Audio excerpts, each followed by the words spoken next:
Bonjour à toutes et à tous. Alors, on se retrouve aujourd'hui pour une nouvelle vidéo qui va concerner cette fois-ci donc le prochain cycle de lunaison qui sera donc une pleine lune qui va se dérouler donc dans l'axe Bélier-Balance à 16 degrés donc dans le signe de la Balance. Alors, je vais essayer de faire un chapitrage de cette vidéo pour que vous ayez en fait des petits repères en fonction de ce qui vous intéresse. Donc, j'ai choisi 3 points. En tout cas pour ce cycle lunaire. Donc on va d'abord parler forcément de l'axe Bélier-Balance, son symbolisme et les dynamiques qui vont être associées à cet axe. Ensuite, on va voir la triple conjonction, donc Soleil, Chiron, Jupiter en Bélier. On va voir un petit peu toutes les questions que ça peut poser, toutes les thématiques que ça peut mettre aussi à l'ordre du jour. Et enfin, je vais finir sur le carré de Mercure à Pluton et notamment la conjonction donc June Nord à Mercure en Taureau. Voilà, donc ça c'est juste pour vous donner quelques petits repères que j'indiquerai en fait en dessous de la vidéo, comme ça vous pouvez basculer en fonction de ce qui retient le plus votre attention. Alors, donc la Lune va arriver donc dans le signe de la Balance le 6 avril et donc va former une pleine Lune donc avec le Soleil qui est toujours dans le signe du Bélier, donc à 16 degrés. On va voir que la Lune en Balance, elle va vraiment nous proposer de rééquilibrer, de trouver en fait oui, un équilibre, une harmonie en tout cas dans ces puissantes énergies béliers qu'on expérimente depuis le 21 mars, enfin 21-23 mars dernier. Donc la lune en balance, là on va parler un petit peu donc de l'axe bélier-balance et son symbolisme. Donc l'axe bélier-balance, il va nous parler de tout ce qui va concerner les relations et notre positionnement dans les relations. Donc le bélier va représenter vraiment cette énergie individuelle, cette conscience de soi, toutes les notions en fait d'affirmation, de positionnement, d'initiateur aussi dans l'action. Donc c'est toutes les initiatives et toutes les actions qu'on peut mener en tout cas de manière indépendante, seule et avec énergie.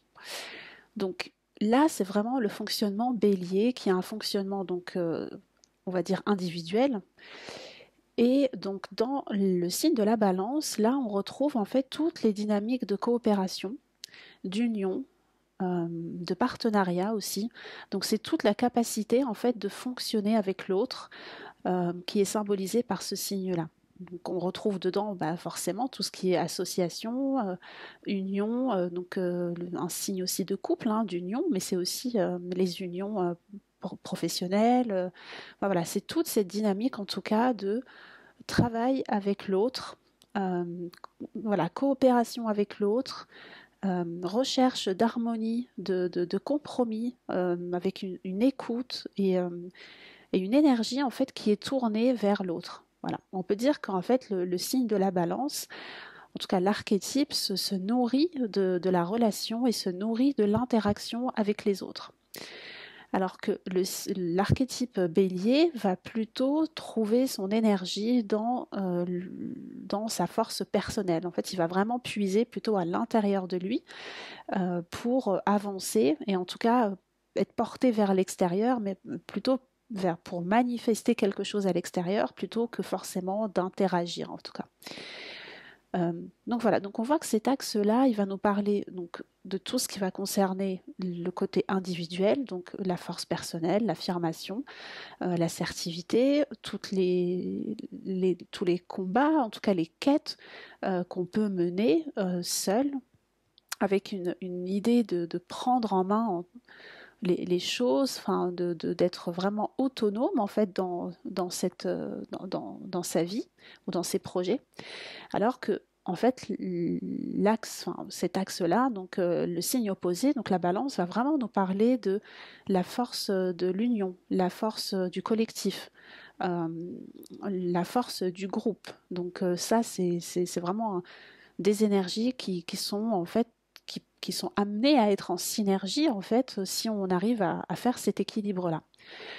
Euh, Autre chose aussi par rapport à la balance, puisqu'on est quand même dans cette quête d'harmonie, une quête voilà, c'est un signe vénusien, en tout cas dominé par Vénus, donc il est quand même à la recherche de rondeur, d'esthétique, d'harmonie dans ses relations, d'harmonie dans sa vie. Donc c'est pas forcément un signe enfin ce n'est pas a priori un signe qui est stimulé par le conflit ou par l'affirmation. Donc il y a peut-être aussi là euh, des problématiques qui peuvent presque effacer le côté identité, enfin identitaire, enfin, identité personnelle, quoi, et tendre vers une dissolution dans un groupe, ou en tout cas le fait de se conformer peut-être trop à une harmonie sans oser en fait exprimer ses propres besoins. Et c'est là où on voit que c'est vraiment intéressant puisque le bélier permet justement d'être dans cette notion individuelle, d'être dans cette compréhension de ses désirs, de ses besoins. Et donc la balance permet justement de s'ouvrir à l'autre et de considérer que l'autre aussi a des besoins et qu'il y a peut-être une recherche de compromis, d'écoute pour trouver en tout cas un fonctionnement relationnel équilibré. Donc on va voir que la Lune qui va se positionner donc en face du Soleil, donc en Balance, elle va nous inviter donc à faire preuve de plus de tempérance, de diplomatie, d'ouverture à autrui. Euh, voilà, et si on peut dire que l'énergie Bélier, par exemple, est plutôt tranchante, l'énergie de la Balance, elle est plutôt en rondeur. Donc il y a vraiment cette recherche de, de, de compromis et d'harmonie. Et notamment, comme on est dans un signe d'air, cette recherche-là, elle peut aussi beaucoup passer par les échanges, la communication, les idées. Donc cette proposition-là qu'on a de recherche de justesse et de compromis, euh, eh bien, elle est pas forcément évidente, en tout cas, je trouve, dans ce cycle de pleine lune, elle n'est pas forcément évidente puisqu'on a en fait un amas planétaire en bélier qui est assez conséquent en termes d'énergie. Donc là, je vais passer à la partie qui va traiter justement de cette triple conjonction, donc du Soleil, de Chiron et de Jupiter en bélier. Donc le Soleil, Jupiter et Chiron en bélier, ils sont donc en triple conjonction, donc ils sont assez proches les uns des autres, et en fait ils vont amplifier tout ce qui va être symbolisé par l'archétype bélier. Donc on a, donc je vais essayer de donner en fait une polarité positive et une autre un peu plus négative ou plus complexe. Donc dans l'archétype bélier, on a donc les luttes ou les combats. On a l'assertivité ou l'agressivité. On a les passions ou les colères. Voilà, l'action, la réaction, l'égoïsme ou la prise en compte des besoins individuels, le courage ou la prise de risque. Enfin, voilà, vous avez compris un peu l'idée. C'est vraiment en fait ces thématiques-là en fait qui peuvent être si elles sont vécues en conscience, être bien sûr bien utilisées. Et si on est dans voilà, si on est en réaction, en tout cas, ou qu'on a du mal à prendre, en tout cas, en main ces énergies-là, eh bien, ça peut être vécu sous voilà, sous une polarité négative. Donc, à mon sens, on va dire que Chiron, en conjonction avec le Soleil, en Bélier, il peut nous permettre en fait de comprendre ce qu'on a besoin de soigner dans notre positionnement avec les autres, mais aussi avec nous-mêmes, puisque là on est quand même dans les énergies donc Bélier, Balance. On peut avoir des questions qui vont être plus présentes par rapport à la légitimité, par rapport à notre positionnement, ou en tout cas la manière dont on va percevoir en fait notre place dans le collectif. Euh, on peut aussi se poser en fait, enfin on peut avoir peut-être des doutes ou une quête qui est peut-être plus forte sur notre place ou notre juste place entre celle qu'on occupe et celle que l'on pense mériter ou en tout cas à laquelle on aspire.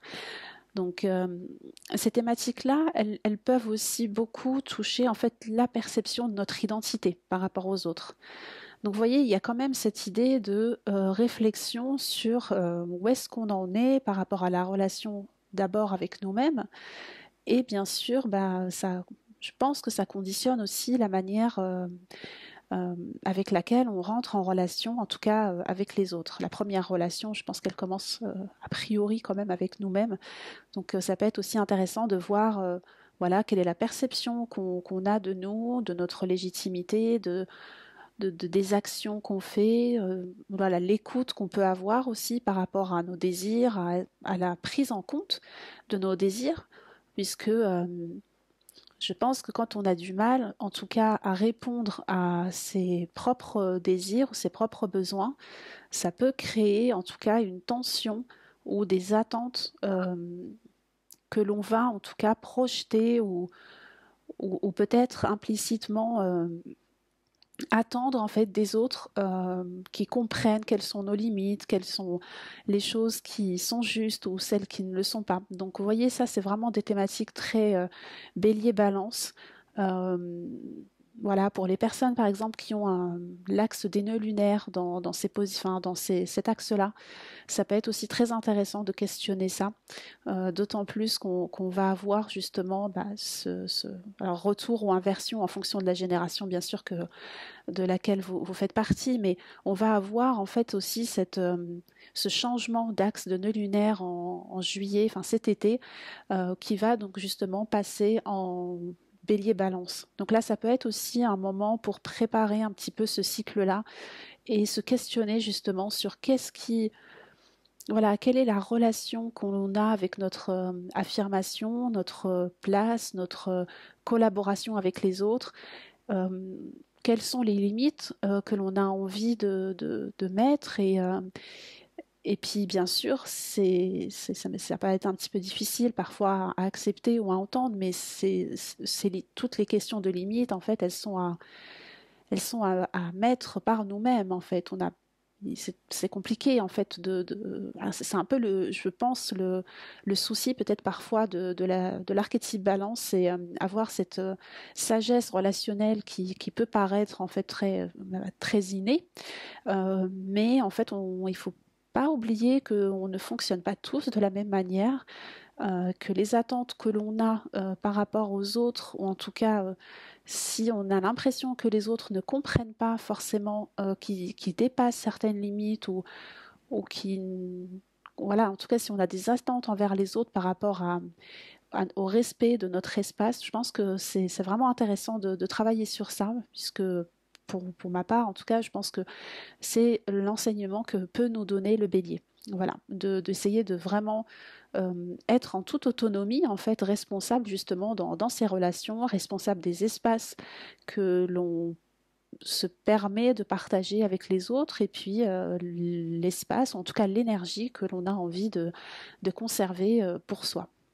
Alors voilà, ça c'était un petit peu une petite digression sur l'axe bélier-balance, mais je pense que c'est quand même intéressant de voir comme on est vraiment dans cette approche, en tout cas de guérison, on va dire, ou en tout cas de soins en bélier avec Chiron, justement, qui se trouve en bélier. Je pense que ça peut être vraiment intéressant de se pencher aussi, peut-être, pourquoi pas, sur ces questions-là.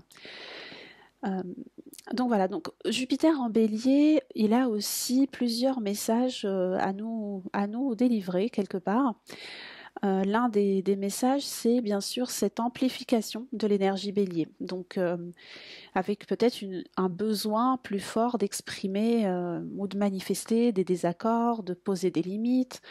Euh, mais ça peut aussi nous donner beaucoup plus d'énergie pour agir, pour se mobiliser et initier des actions. Donc, vous voyez, c'est toujours un peu à double tranchant en fonction de comment on, on utilise l'énergie, ou en tout cas comment elle rentre en résonance avec nous-mêmes.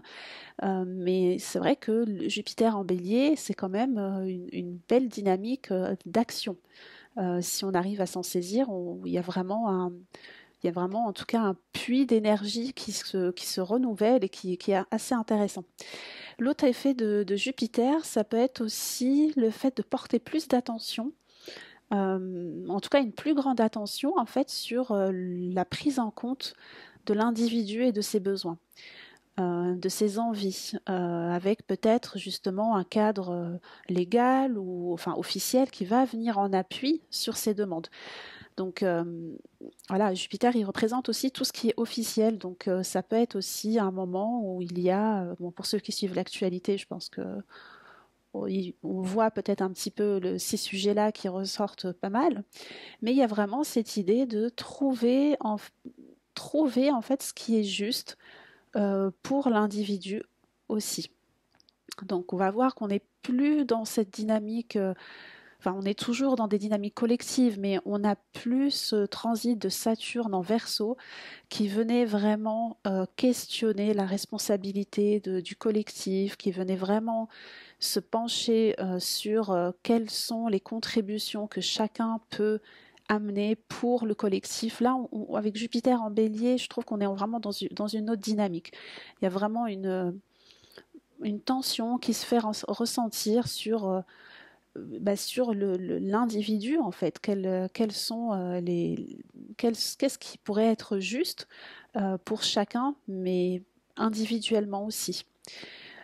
Euh, voilà, donc ce Jupiter en Bélier, voilà, il peut aussi, sur un plan individuel, il pourrait aussi nous questionner sur notre capacité à oser agir, à prendre notre place dans le monde, à nous réconcilier aussi avec notre pouvoir personnel, notre leadership, en tout cas d'être vraiment à l'écoute de ce qui veut se mettre en mouvement pardon, en nous. Donc ça peut être aussi un moment précieux, pourquoi pas, pour voir ou découvrir en tout cas des désirs au grand jour, enfin voilà, des passions, en tout cas Jupiter nous aide vraiment à voir plus grand et à faire preuve de plus d'enthousiasme. Donc c'est quand même le coach du zodiaque, comme on le dit souvent, le coach, le guide, euh, le coach en psychologie positive, hein, on va dire quand même, parce qu'il y a toujours cette exaltation en fait avec Jupiter où voilà où il y a cette énergie d'enthousiasme qui est quand même très forte. Euh, et sa proximité justement avec Chiron, en Bélier, elle peut aussi, pourquoi pas, nous ouvrir à des espaces de guérison en nous, ou en tout cas à ouvrir quelque part un espace de réflexion sur où est-ce qu'on nous avons en fait à faire preuve de plus de courage pour avancer vers nos désirs. Euh, voilà, ça peut être aussi une question intéressante qui peut remonter avec Jupiter en Bélier sur un plan individuel. Voilà, donc bon, la Lune en Balance, donc face à toutes ces énergies Bélier, elle vient donc nous proposer de rééquilibrer les excès qu'on pourrait ressentir de l'énergie Bélier. Euh, en nous suggérant quand même de, bien sûr, nous ouvrir aux autres, de prendre en compte aussi ceux qui nous entourent, d'être à leur écoute et aussi de se décentrer un petit peu pour mieux voir ce qui est. Parce qu'avec l'énergie Bélier, on est vraiment focus sur nous-mêmes en fait. On est dans cette... alors c'est pas forcément une introspection, mais c'est en tout cas un centrage où il est peut-être plus facile d'être en contact avec soi-même qu'avec les autres. Donc cette ouverture, voilà, cet espace d'écoute, en tout cas qu'on peut ouvrir entre soi et l'autre, eh ben, ça peut nous demander de faire quand même un petit pas de côté ou de prendre de la hauteur sur nos besoins. En tout cas sur les besoins individuels. Et aussi de considérer que les autres aussi ont des besoins individuels. Donc comment on fait en fait à ce moment-là si on est chacun uniquement dans l'écoute de ses propres besoins. Voilà, donc si on expérimente, donc, enfin pour un petit point juste sur Chiron, parce que je trouve que c'est vraiment une position intéressante et qui peut aussi, qui peut faire écho, résonance avec les positions de Chiron, notamment en maison 1 ou à l'ascendant ou aussi en bélier, bien sûr, dans le thème natal. Euh, mais c'est vrai que enfin voilà, si on expérimente les aspects de Chiron sous une polarité négative, peut ressentir comme une urgence ou une colère à devoir prendre sa place, à devoir s'affirmer ou voilà, ça peut être vraiment la difficulté que peut poser en tout cas Chiron en bélier. Mais si on vit, en tout cas si on essaye de vivre cet aspect avec plus de conscience, on pourrait, pourquoi pas, prendre un nouveau départ en fait avec la relation à nous-mêmes, avec les autres aussi, mais sentir aussi qu'on est responsable de notre positionnement. À chacune de nos actions, à chacune de nos décisions, on est toujours en fait en responsabilité face à ce que l'on veut créer comme dynamique bon, avec nous-mêmes et avec les autres.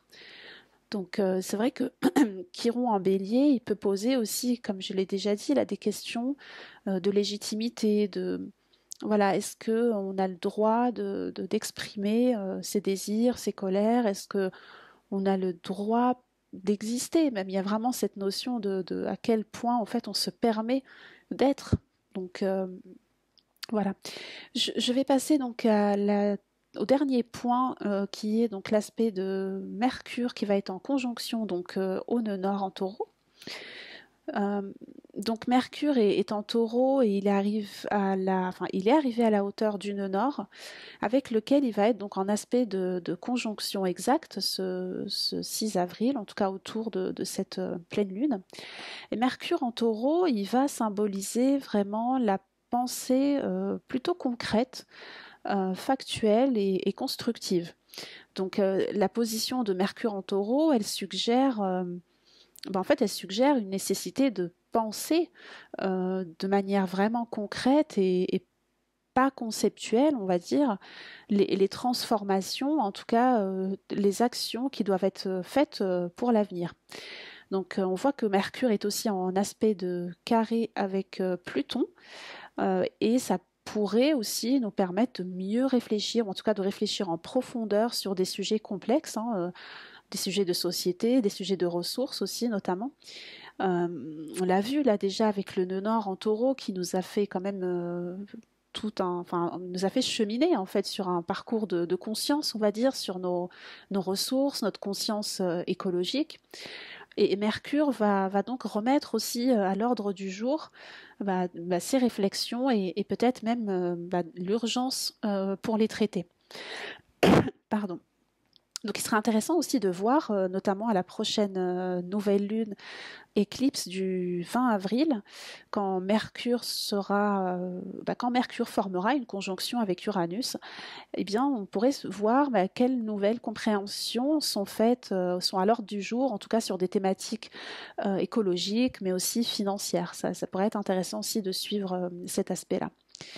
Donc, par rapport du coup à la thématique donc de l'axe relationnel et en tout cas de ce que fait ressortir cette pleine lune, ce qui peut être intéressant dans cette position de Mercure en Taureau, je trouve, c'est quand même le fait que Mercure en Taureau, il peut marquer un manque de souplesse mentale, on va dire un entêtement ou une obstination.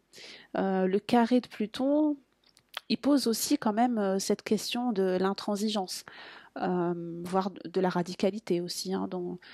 Donc, ce qui peut vraiment venir, en tout cas, accentuer les tensions dans la communication. Donc, c'est vrai que dans un moment où on est censé rééquilibrer, on va dire, l'axe relationnel et trouver en tout cas une manière d'accueillir l'autre et de prendre en compte aussi nos propres besoins, le carré Mercure-Pluton, bon, c'est pas forcément un moment simple ou propice à la communication. Donc après, enfin voilà, si on garde en conscience cette proposition justement d'équilibre relationnel et de pouvoir justement rentrer en échange avec l'autre, bah alors peut-être qu'il faut privilégier des moments vénusiens, en tout cas avec l'autre plutôt que des débats, enfin voilà, ou des polémiques, ou voilà. Donc ça peut être aussi intéressant. On voit que Vénus, elle maîtrise justement, le signe de la Balance et aussi la position où est Mercure en Taureau. Donc voilà, ça peut être aussi un pont intéressant de voir quel type de partage plutôt vénusiens peuvent se mettre à l'ordre du jour dans nos relations. Voilà, donc je vais conclure sur, voilà, sur quelques petits points que j'ai déjà dit, mais ce serait plutôt pour résumer. Donc c'est une pleine lune qui se positionne en plus donc au milieu, donc c'est assez intéressant ça aussi de voir qu'elle se positionne vraiment dans la moitié du signe euh, du bélier et de la balance. Donc on a aussi un peu ce petit clin d'œil d'équilibre. Donc elle se positionne donc en milieu des signes cardinaux dans un axe relationnel, comme on l'a déjà expliqué. Et donc elle nous demande en fait de bien veiller à un équilibre dans nos relations et dans notre positionnement avec les autres. Euh, c'est aussi une invitation à prendre aussi en compte nos besoins profonds, euh, ce qui nous met en joie, donc là c'est Jupiter on va dire, et ce qui nous met en mouvement, donc le bélier, et de prendre soin, nous Chiron, de ses besoins sans pour autant donc les imposer aux autres. Donc là, on est dans l'excès ou dans la polarité négative du bélier, ni les renier au bénéfice d'une harmonie relationnelle, voilà, enfin d'une pseudo-harmonie relationnelle. Donc là, c'est l'excès de la balance. Voilà.